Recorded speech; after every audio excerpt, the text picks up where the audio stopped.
ज़रा रुकिए, Donald Trump दक्षिण कोरिया को न्यूक्लियर सबमरीन बनाने की मंजूरी भी दे रहे हैं और तकनीक भी देने जा रहे हैं।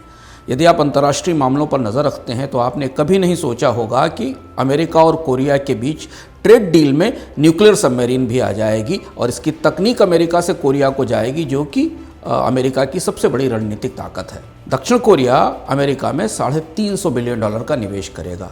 डोनाल्ड ट्रंप ने कोरिया के लिए टैरिफ तो घटा ही दिया है, लेकिन इस सबमरीन का खेल क्या है?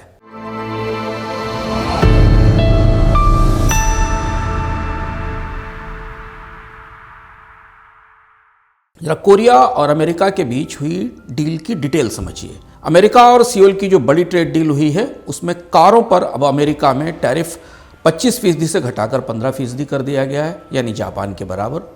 कोरिया की कारें उसी टैरिफ पर अमेरिका के बाजार में बिकेंगी जिस टैरिफ पर जापान की कारें जाती थीं। कोरिया के फार्मा और एयरक्राफ्ट पार्ट्स के निर्यात पर 0 टैरिफ लगेगा। चिप मेकिंग की तकनीक अब ताइवान के बराबर कोरिया को भी मिलेगी और कोरिया अमेरिका में $150 बिलियन लगाएगा, और वो भी सिर्फ शिप बिल्डिंग में और अमेरिका में नए शिपयार्ड बनाने में। दरअसल अमेरिका और कोरिया की डील ऊपर से तो व्यापार समझौता दिखती है, मगर भीतर से कुछ और ही है। अमेरिका कोरिया को अपने शिपिंग उद्योग में निवेश के लिए बुला रहा है। याद रहे कि हाल में अमेरिका ने कहा था कि चीन ने दुनिया की शिपिंग पर कब्जा कर रखा है, और जो सही भी है।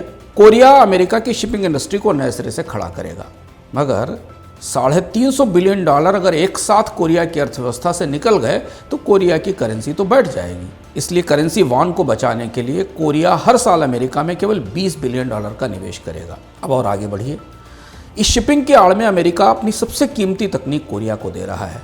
कोरिया न्यूक्लियर सबमरीन बनाएगा, यानी अमेरिका की डिफेंस टेक पहली बार एशिया के किसी बड़े देश में जाने वाली है, और वो भी चीन की बराबरी में। दरअसल ये डील ट्रेड डील से कहीं आगे डिफेंस और स्ट्रेटेजिक समझौता है। कोरिया पैसिफिक में बड़ी सैन्य ताकत बनकर उभर सकता है। ऊपर तो कारोबार होगा, लेकिन भीतर ताकत का संतुलन होगा। दक्षिण कोरिया अब अमेरिका और चाइना के बीच गेट कीपर बनने वाला है। चिप्स, फार्मा, लॉजिस्टिक्स, शिपिंग, सब जगह उसकी भूमिका होगी। डोनाल्ड ट्रंप ने कोरिया को एशियाई तकनीक में नई सप्लाई चेन की कमान देने की कोशिश की है।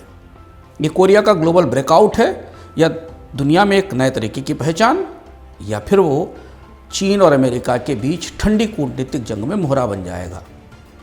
वक्त बताएगा। मगर डोनाल्ड ट्रंप की अन्य व्यापार संधियों के बीच कोरिया के साथ एक बिल्कुल अलग तरीके की संधि उभरकर सामने आई है, जो जापान के लिए भी चुनौती है और चीन के लिए भी।